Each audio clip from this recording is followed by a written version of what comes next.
So anyways, we are here today with Brinlin. Brinlin is an amazing realtor with Long & Foster, and she owns Treehouse Realty, right? Mm-hmm. And go ahead and introduce yourself. Yeah, I'm Brinlin Mackey.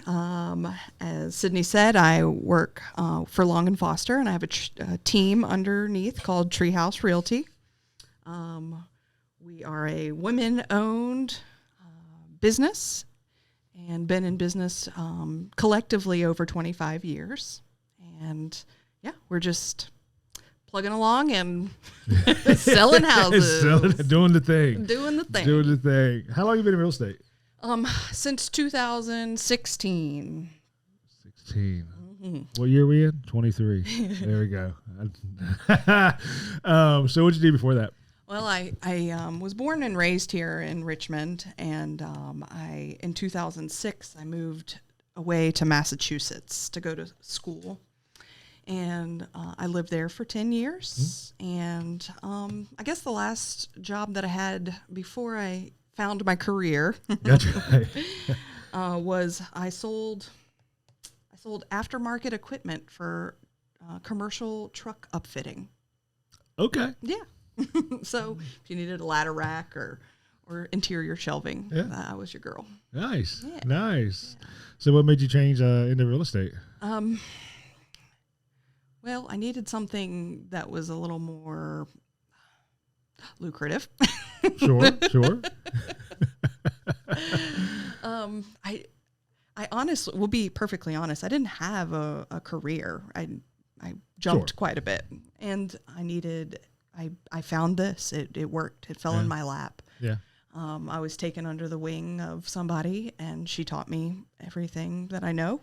Yeah. And it just worked out time-wise and interest-wise.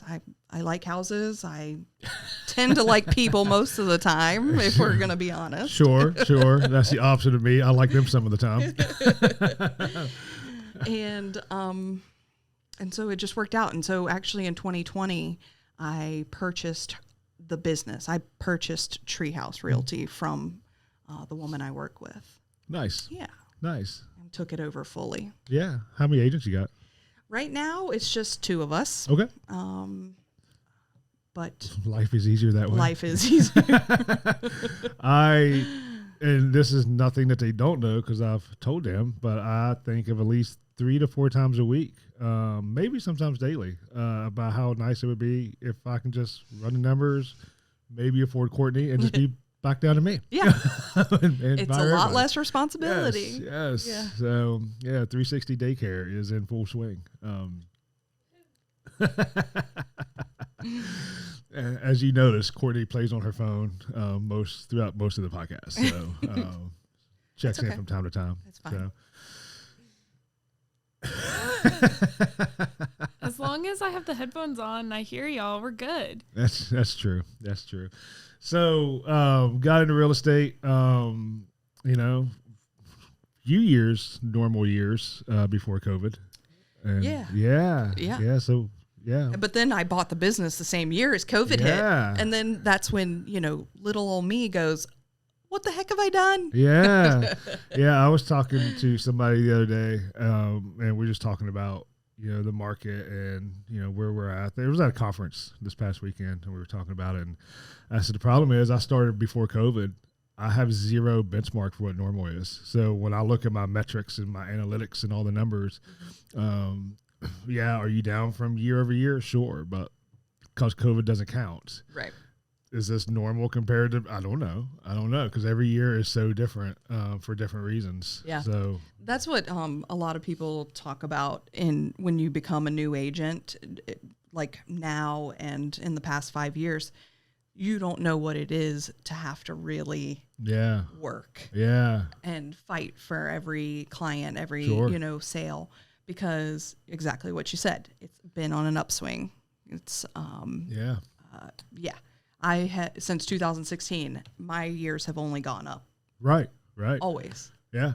Yeah. And that's what's funny about now. Cause I talk to inspectors, and even a lot of agents have talked about how, they're slow, because it's where we're at, 7%, it's after this, we're heading to fall and the winter, and Inventory still sucks. Prices at record highs and at 7%, and everybody still thinks we're in COVID, so nobody wants to give up anything and all that nonsense. And I was like, well, if this is slow, we're okay, right? Because we're still pumping them out. But I don't know.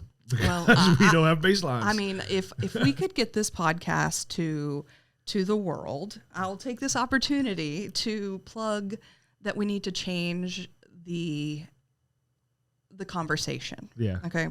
Yes, you're going to be paying 7+%, but guess what? You are not married to that. Yeah. So what you are married to is if you get in a bidding war and pay $50,000 to $100,000 more for your house. Yes. That's not happening right now. Right. So even though people might think it's not a great time to buy a house, it is actually a really good time to buy a house because you're not in heavy competition. Sure. So you're married to the price of the house, but you're not married to the rate. It is up to Courtney to get this out to the whole world. So, come on, Courtney. Yes, no pressure. change the way we think, And I also feel like the conversation is, low inventory, all this kind of stuff. But if we make it that it's a positive time, that we might be able to shift our mindsets. Yeah. I think we're going to slow down and then we're all going to equalize out. Yeah. And then get back to normal. And at the end of the day, like we were talking before the podcast, if the spring market pops off, like a lot of people are predicting, and rates drop, down to 5%, or even 6%, you're right back into those bidding wars with low inventory. Correct. Because inventory is not going to catch up between now and then, not where it needs to be. So we're right back to where we were. So now you're still without a house, and now, cool, I got a lower interest rate, but I'm now you're going to pay more. Now you're going to pay more. So, and all that stuff, buy a house today with Treehouse Realty. That's right. So you do powerlifting as well, right? I do. Yeah. When did you get into that? About the same time I moved back to Richmond. Okay. I started training. I didn't compete. Why is everything like start and end with COVID? Because I was supposed to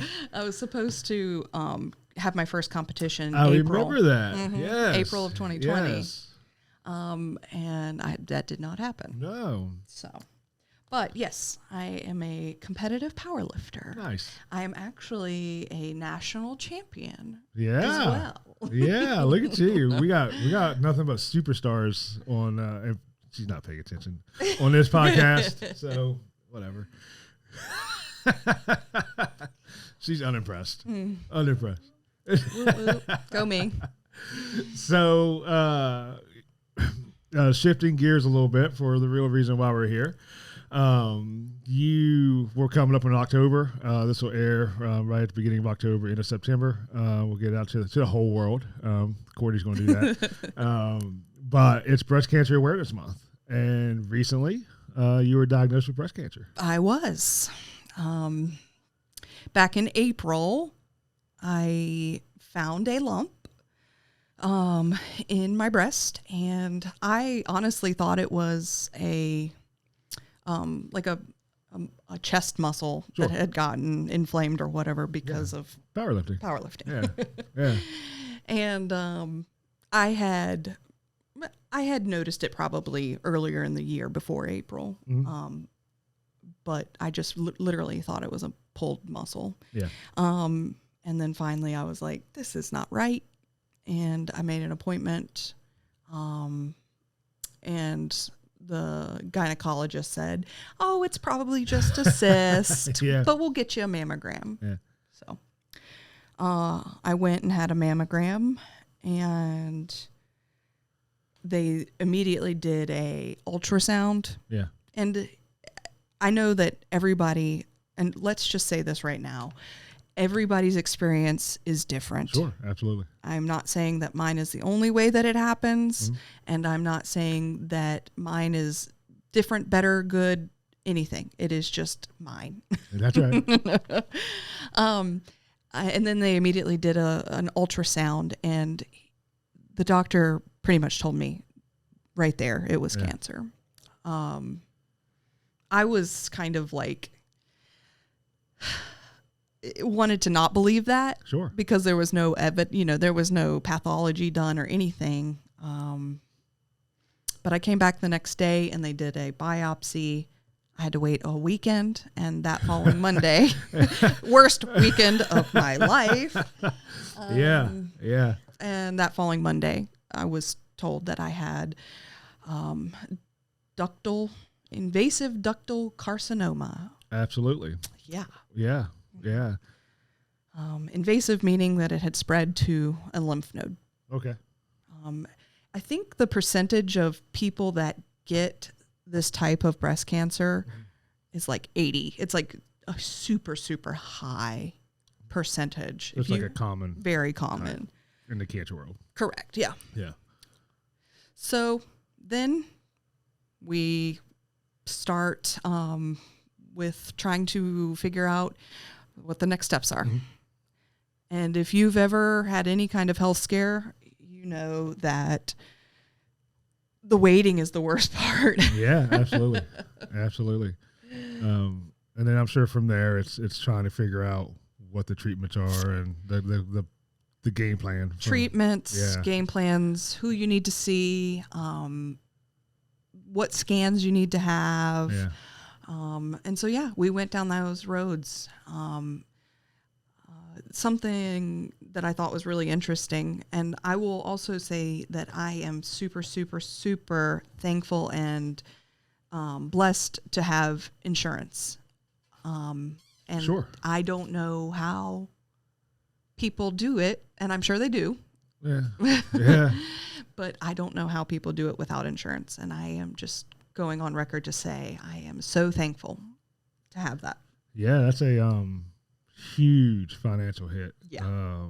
If you don't have insurance. Yes. And of course you gotta go down that whole road of what are you gonna get denied because you don't have insurance? Right. You know. So now you gotta pick and choose what you're gonna do and if you can do it. Exactly. So, yeah. So thankfully I have been able to have everything and anything that I needed. It's like in the Breaking Bad where he wasn't able to get the treatment. That's why he's like started the whole thing. Right. Yeah. Just like Breaking Bad. Thank Yeah. You. Thank you. So do not sell meth to pay for your cancer treatments. that is we are not endorsing that avenue to pay for your cancer treatments by unless you're on TV. Unless you're on TV. And you're bald. Like, you know, yeah. Hey, that's what he was. I'm bald. There you go. One step closer. Luckily, you got insurance, though. So you don't have to the sell insurance is good. That's what yeah. you need to be bald and not have insurance. Yeah, and buy a camper. And buy a camper and be a chemist teacher. Yeah. Perfect. Those are the requirements in order to thankfully, sell I don't meth. meet all of those. I'm glad you came back to join us.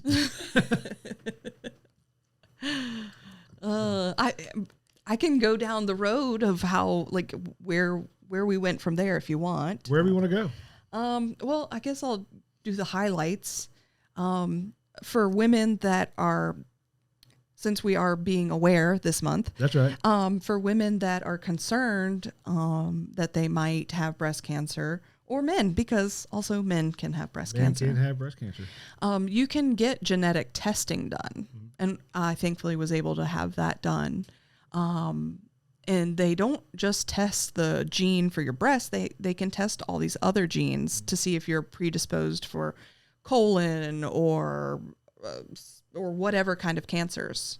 And mine came back all negative. I am not genetically disposed to have cancer. So how does that make?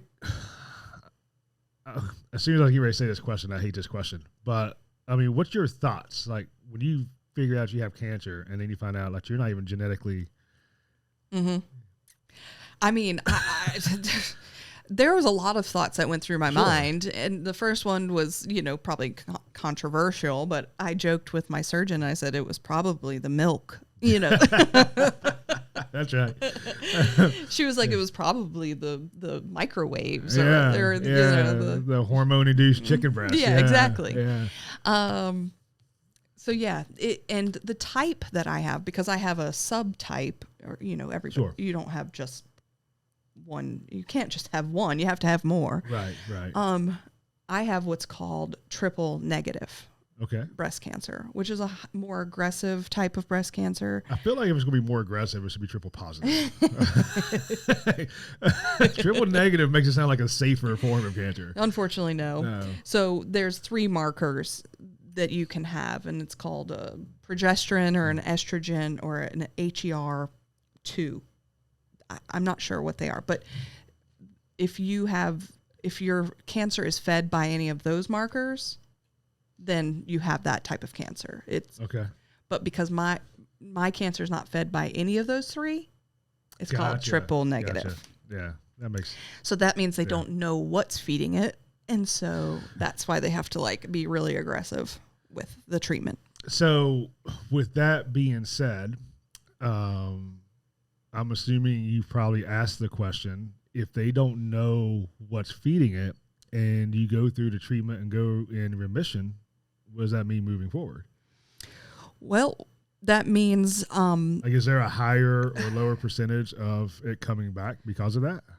Yes. I'm sure there's numbers that I could pull up and have read and just don't remember, but to combat that, we have surgery and radiation and all those things to just remove the cells and hope that they don't come back.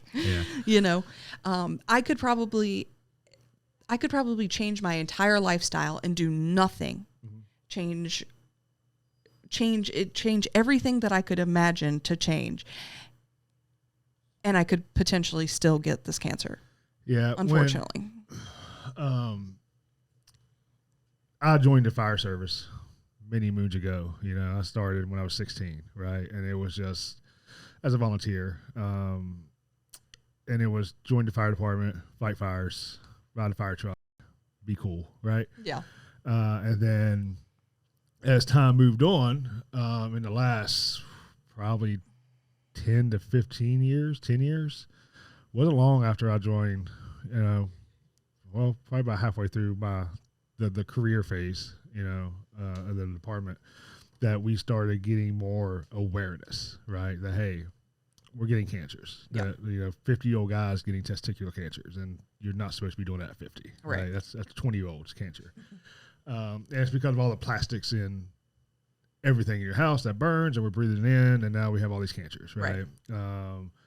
And now the prediction is anywhere from 65 to 85% of all firefighters is going to have some form of cancer. Wow. At some point in their life. Carcinogens. Yeah. And it's like, well, I didn't sign up for that, but that's cool. So now the same thought is, it doesn't matter what I do. There's a thought that there's cancer cells inside me, and it's that whole unlocking, just waiting for it to unlock. Yeah. Right. And so, it's an awesome feling. That knowing at some point there's a high probability that it doesn't matter what I do. Right. It's just going to finally unlock, and we're going to have fun. So, and it's going to be something that I've never been, genetically predisposed to. It's just going to be some awesome stuff. So, exactly. Yeah. But I guess, they say with anything like, oh, but treatment has gotten so much better and all this kind of stuff and technology and I'll be the first to say, yes, that's awesome. Yeah. But man, I wish we could have come a little bit further. Right. Still sucks. Yeah. Yeah.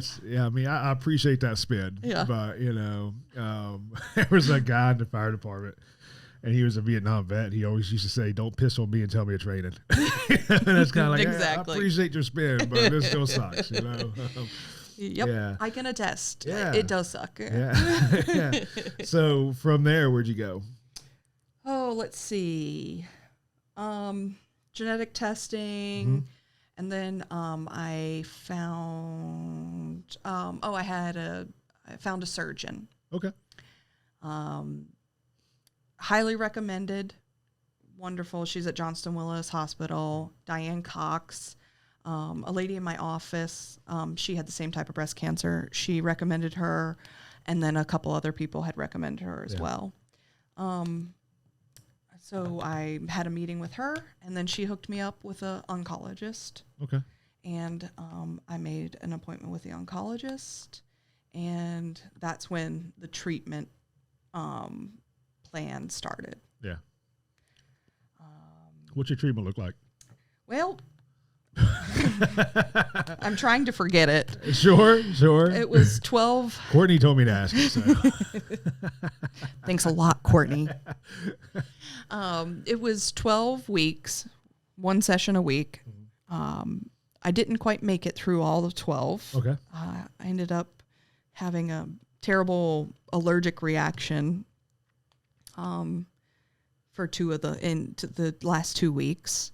And so we decided no more. Okay. No more of that kind. Yeah.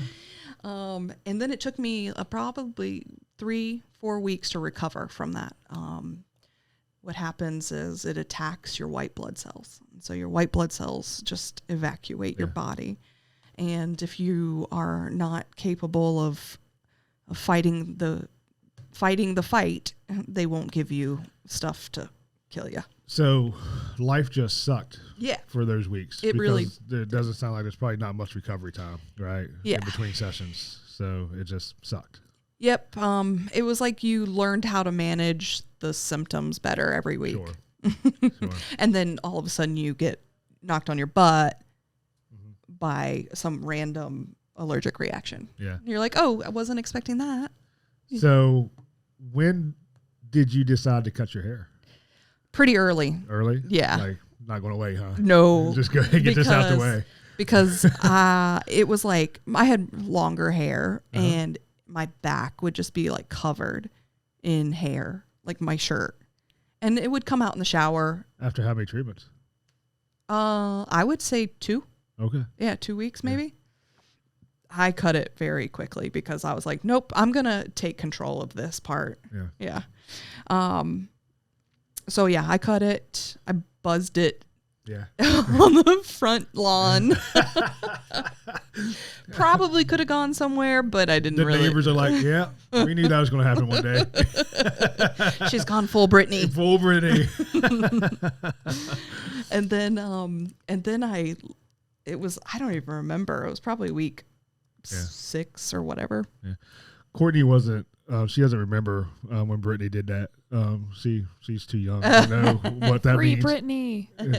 She has free Brittany. I understand why Brittany went. 2007, 7 or 14. I don't remember. Yeah. 7. I was 6. It's exciting, right? Little baby. Yeah, right. But yeah, and then it just started all fall out. Yeah.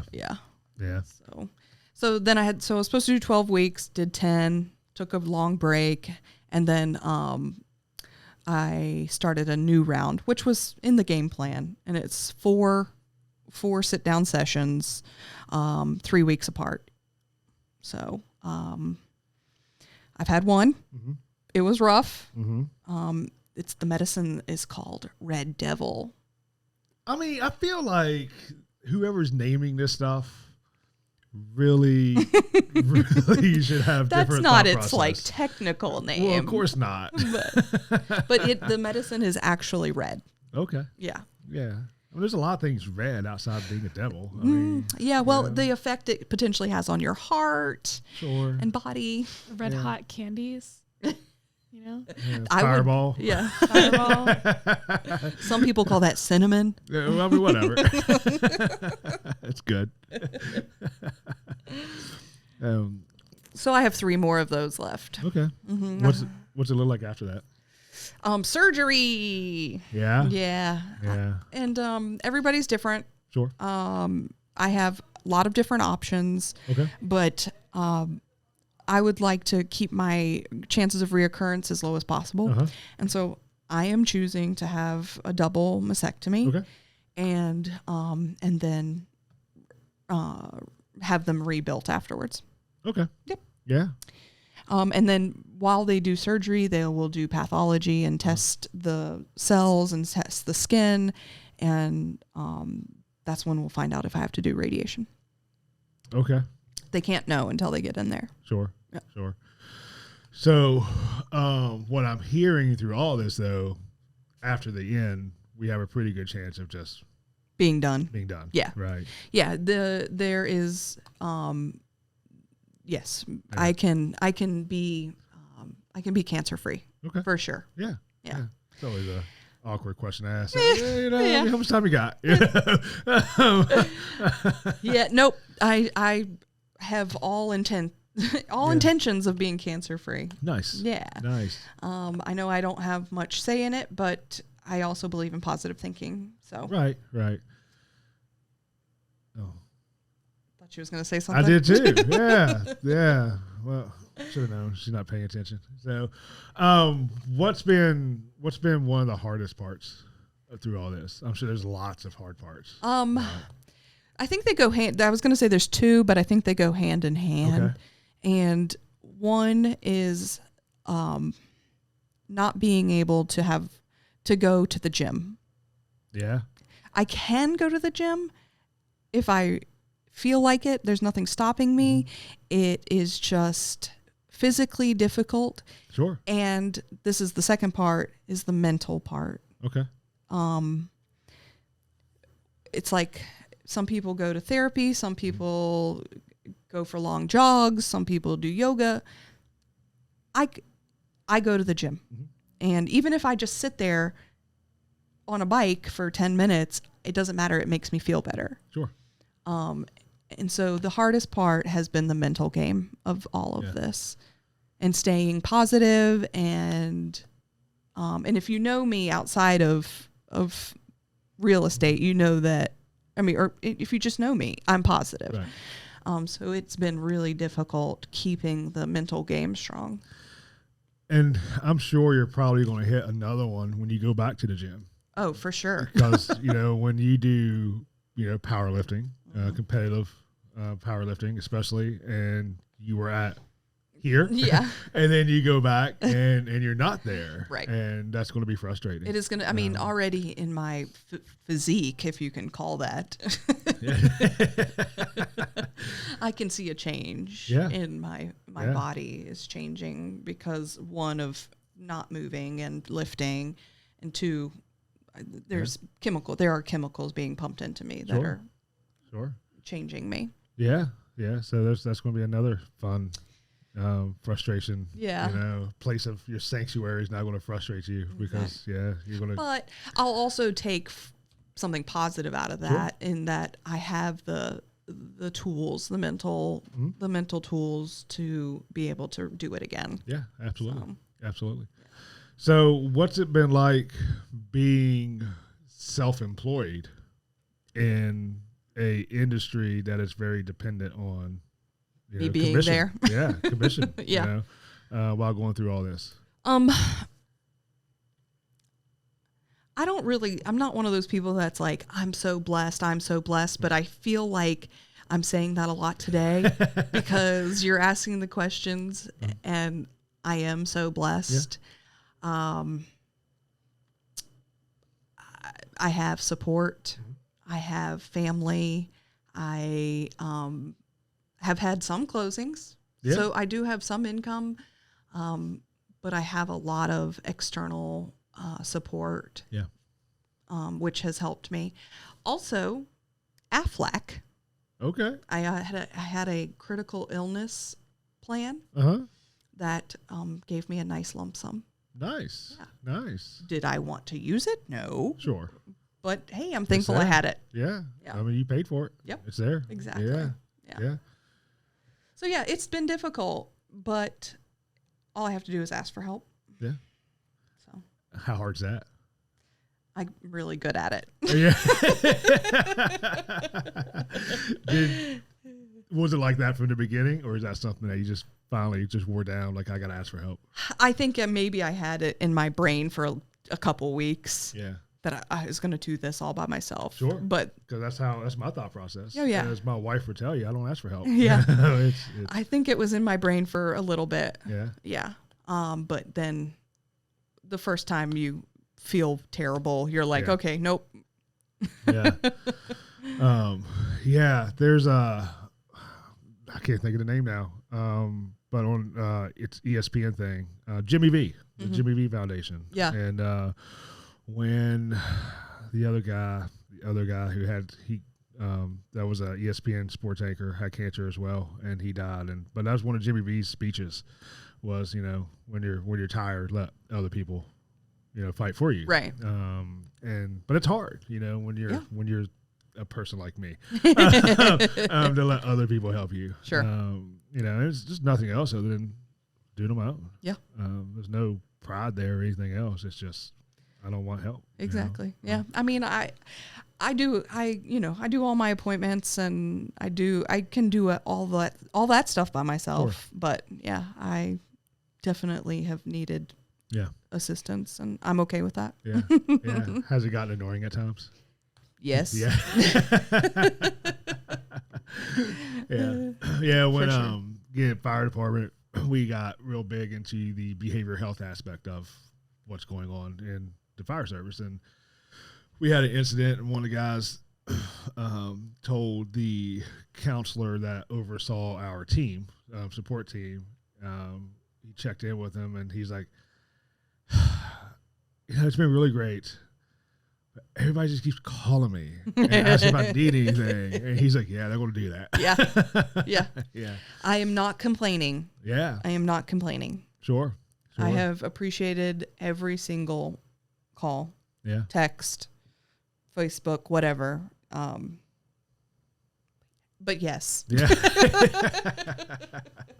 I love you all. Yeah.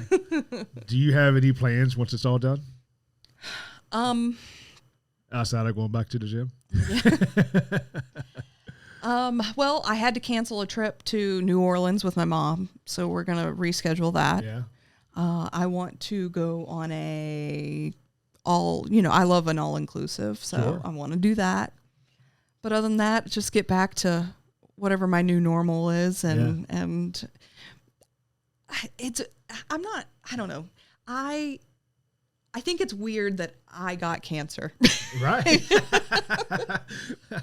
Yeah. Because everything happens for a reason. I don't know why I got this, because I'm already one of those people that's like positive and and can look on the bright side and don't need a different look. Well, maybe I do need a different look. I don't know. Right. But yeah, I don't know. Maybe it'll just make me live life even more full. Sure. Than I already was. Yeah. My thought process is that figures. That's a Tuesday, I guess. Yeah. So no big plans, just Yeah. Keep moving on. Yeah. Yeah. Get back to selling those houses full time. Heck yeah. Right. How hard has it been outside of today? Because this is really easy. But how hard has it been to talk about it with other people? I don't know. I think I'm like an open book. Right.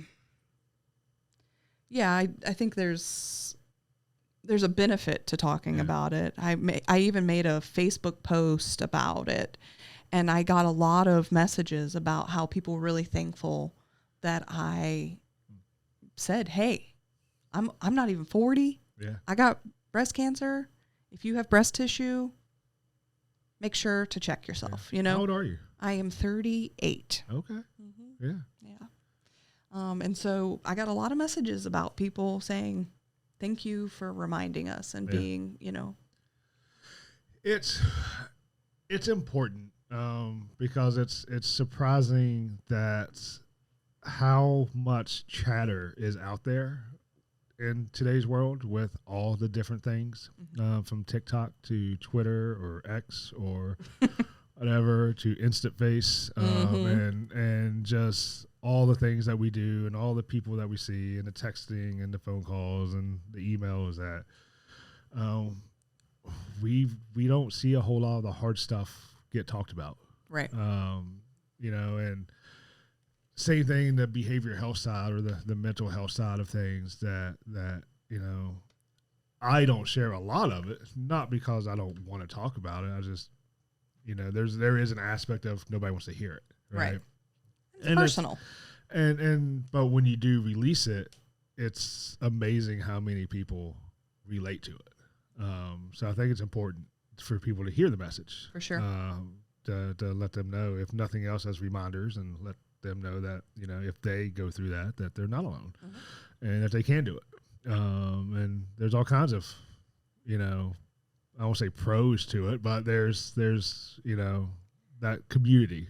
For sure. If I can help one person, if you can help one person, it goes a long way.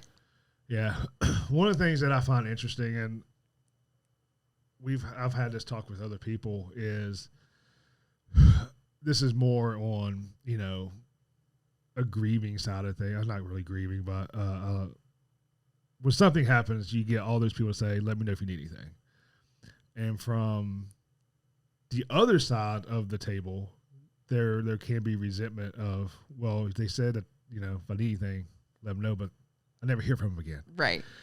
But I think we also forget that people don't know what to do or say, right? It's awkward. It is. Right. Yeah. You know, so how's your day? Went to treatment today. Oh. Need anything? Because I don't know what else to say. Right. I don't know what to do with that information. So how do you handle that? You know, because I'm sure people get emotional, you know, especially people close to you. For sure. But when it's just that awkwardness of, because it's real life for you, right? Just like it's real life for a lot of people, right? And at some point, I don't want to say it's normalized, but it's part of your daily routine, right? So it is a normal part of you, as you've maybe accepted, not accepted, but you're still there, right? When people are just not ready for that, yeah. I always say it's only weird if you make it weird. I'm in the business of making things weird. I am weird and awkward. So it's only weird if you make it weird. And so I probably joke a little bit too much, you know. I'm a real big fan of dark humor. Yeah. Like, so my dad has passed away and my best friend's mom has passed away. So we make a lot of those like dead parent jokes. Right. What an inconvenience. Sorry about that. Yeah, it's like, oh, you want me to go out tonight? I gotta ask my dad. Here, hold on. And I'll like bring out the little urn. That's okay. I have my friend didn't want to go to a party, and so she I probably shouldn't say this, but oh well, here it comes. She didn't want to go to a party, and so she told her wife, she said, I have to go be with my friend because she has cancer. That is 100% something I would do. Oh, yes. It has. Yes. I'm like, oh, I can't do that. I have cancer. Yes. So if anybody ever asks you if I'm with you because you have cancer, then the answer is yes. Yes. Yes. COVID is no longer my excuse not to go out in the world. It's now gone, so I need a new one. Yep, that's it. Oh, sorry. Cancer. Yeah. Yeah, so that's pretty much how I deal with it. Yeah. Humor, you know, nothing's off topic. You know, it's just, it is what it is, and I can't take it back. Sure. And I can't change it. So we're just going to plow through. Make jokes. Make jokes. Yeah. Yep, for sure. So what's some things you're taking away from all of this? Let's see. Cancer sucks. Cancer sucks. People are good. People are nice. Before I even, like, just weeks after I knew I had cancer, I cried and cried and cried because people were so loving and nice to me. And I hadn't even started treatment. I hadn't done anything. I just didn't know how to deal with the kindness. Yeah. Right. And also technology's pretty freaking sweet. Yeah. Yeah. And I'm really thankful for it. Yeah. I have this really cool thing in my chest. Oh yeah? Yeah. I have a port. Yeah. That was really interesting. I bet it was. Yeah. It goes right into my heart. Really? Yeah. So. That's fun. Mm-hmm. Yeah. Yeah. And they just stick a needle in there and the medicine goes directly in there. Yeah. And it's tied to my jugular here. So. Yep. Courtney has a unique face. If you could see it, yeah. it's kind of a stink face. Yeah. Yeah, technology is cool. And just that, I mean, I guess if I have to have cancer now, I'm glad I have it right now. Sure. Yeah. You've been going to, is it Massey? I'm doing it at Virginia Cancer Institute. Okay. All right, where's that at? Is that in the city? Yeah, they have multiple locations, but this one's in Mechanicsville. All right. Where do you live at? Mechanicsville. Oh, yeah. I thought you lived in Midlothian for some reason. I used to live in Richmond. Oh, okay. Yeah. Yeah. Got a little bit smarter and moved to McKinney. That wasn't nice. I want to go back to the hole thing. Is it just like a hole? Mind-boggling. It's a little piece of plastic, and it's got like a soft thing inside of it, and so it just rests on my chest inside. It's like a subdermal. Okay. And so they feel it, and then they stick a needle through the skin into the... Okay, so it's not like just like a straight up hole that's just like there. Mm-mm. Okay. No. All right, that makes me feel That's a little wild. better. Oh, yeah. Yeah, it's called a power port. A computer? That's its name. Yeah. I don't think I've seen one underneath the skin like that. Yeah. I've always seen the actual ports that, Sticking get out. infected and Yeah. Let's go back to what we were talking about. I don't want to talk about this anymore. You brought it up. I know, and I regret it. This is life-changing stuff, Courtney. No, not today. Not for me. Yeah. My cousin, she's studying in Georgia for kinesiology. Yeah. So she's been doing like the EMT ride-alongs or Oh, whatever. Nice. Yeah, has only seen one person pass away, from what I know of. That's not bad. It's not bad. What do you... I don't know. It's just like gross stuff, and that was gross. The stories that I'd hear from her is gross. Thanks for your contribution. You have a friend that's only seen one person pass away. Well, there's been a lot of gross things, but we won't talk about that. That's right. Yeah. That whole conversation a minute ago about people being awkward, not knowing what to say. That's Courtney. I have a friend. No, it's not that I don't know what to say. It's that I just keep saying things. That's the issue. Is that I don't stop. Yeah. Too funny. Every day. This is my life every day. I like her. Thank you. That's why I can't fire her, because so many people tell me they like her. So. Yeah. I'm very personable. And you give him a hard time. Yeah. Yeah. Because he annoys me, so. And I'll say something like bleeping Courtney, and my wife's like, leave her alone. Like, you don't even know what she did. This may be very legit, my problems right now. Too funny. Yeah, no, leave her alone. I'm perfect. What can I say? Yeah. Obviously. She doesn't realize when she gets older, like, that whole leave her alone thing, that's going to go away. Right. Yeah. People will stop defending her once you reach a certain age. I'm thriving in it right now. Well, other than get checked, what advice do you have for somebody? Do your own checks. Yeah. Don't Ooh. wait. Don't wait. Oh, I can't wait for this one. I'm ready. My girl doctor told me that there's like a study. I call her my lady doctor, so it's fine. It's the GG, like it's close enough. Yeah. Anyways, she was telling me, because I went and had an appointment last month, and she did one of the like checks. And she's talking about the like at home checks and how she's like, yeah, I don't really know if that like does anything, or because like if you do it once a year, with like the doctor, then like that's like the recommended. Right. Yeah, she's like, like the at home, like, I think you have to be really self-aware. Sure. Yeah, I'm not. Make notes, maybe? We know. I don't know. We know you're I not barely self-aware. take my birth control on time, so like. Yeah, I This is think going it's sideways. self-awareness for sure. And honestly, mine felt like a huge egg in my breast, so it's kind of hard to miss. But if you catch it really, really early, it would probably be difficult to find. Yeah. But I also pushed last year pretty hard to get a mammogram because I thought I felt something on my other breast, and they were like, well, and I said, no, I want this because I want to have a baseline. I don't care if my age says I shouldn't have something. Yes. I want it. So we've advocate for yourself. I've gone through that. We've gone through that when I was in the fire service. So that's a because there's so many cancers that like colon, yes, rectal cancer, which is typically not something you start getting checked for until you're 50? Yeah, I think so. And there's guys in their 30s getting it. So when you go to the doctor, I'm like, hey, I need to get checked for this, and they're arguing about it, right? And it's like, hey man, I don't want this any more than you want to do this, right?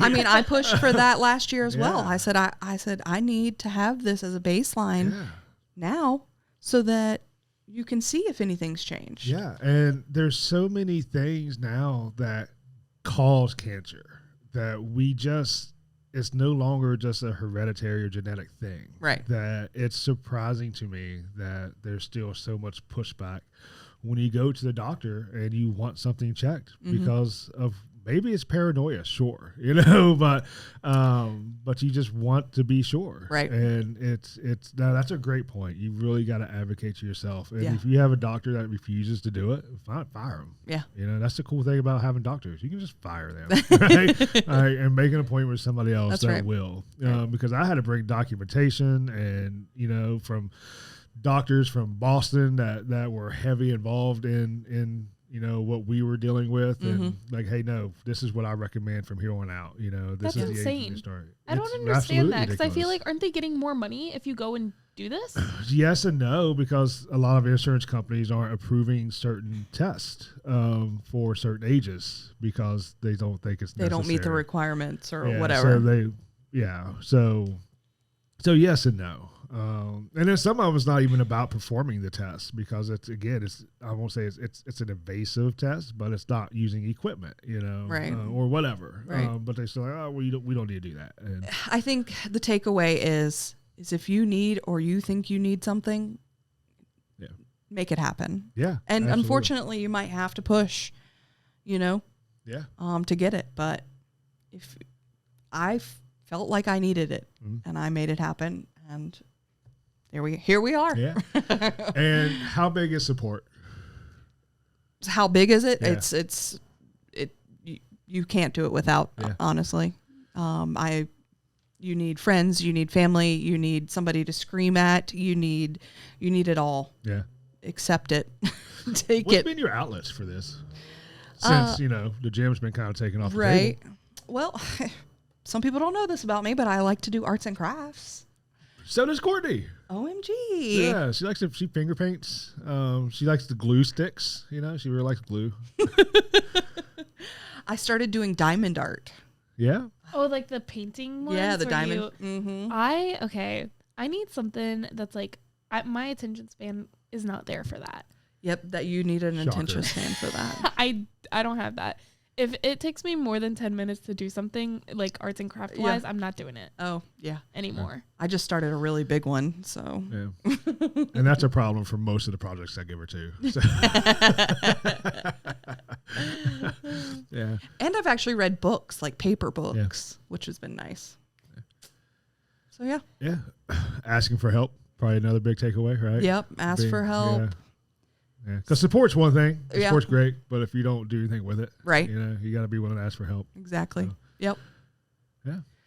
So 10 out of 10. Do not recommend. Do not recommend. Yeah, it's 1 star. Yeah, 1 star for cancer, but we can get through it, and I'm getting through it. Yeah. I'd love to be a resource to anybody that newly diagnosed or wants to chat. I'm here to talk. Have you talked to other people that's gone through it? Oh, yeah. Yeah. I've talked to a lot of people. Yeah. That's why there's a whole, I'm just going back from what I know, but when the fire department started becoming a big thing, there's a fire department, it's a cancer support network, and they would connect you with other people that had that type of cancer going through it, because that's like a huge step. Yeah. Being able to talk to people who's gone through similar things. I'm on a really good Facebook group that's only for people with triple negative breast cancer. Yeah. And it's very specific, obviously, but I don't talk to a lot of people in there. I just do more reading and stuff, but I get a lot of stuff out of there. Like I said, multiple people in my office. Yeah. Oh yeah. I've talked to lots of people. Yeah, nice. Well, I appreciate you coming on. Yeah. Appreciate you willing to share your story. Yeah. Thank you so much. Yeah. Any other things you want to say? The only thing that I would be remiss without talking about is be strong. Be strong. Be strong. My sister created the logo and the shirt, and it's awesome because I'm a power lifter. That's right. Yeah. That's right. So for those listening to the non-video version of it, go to the YouTube version to see the shirt. Yes. No, that's awesome. Yeah. It's awesome to have the support network.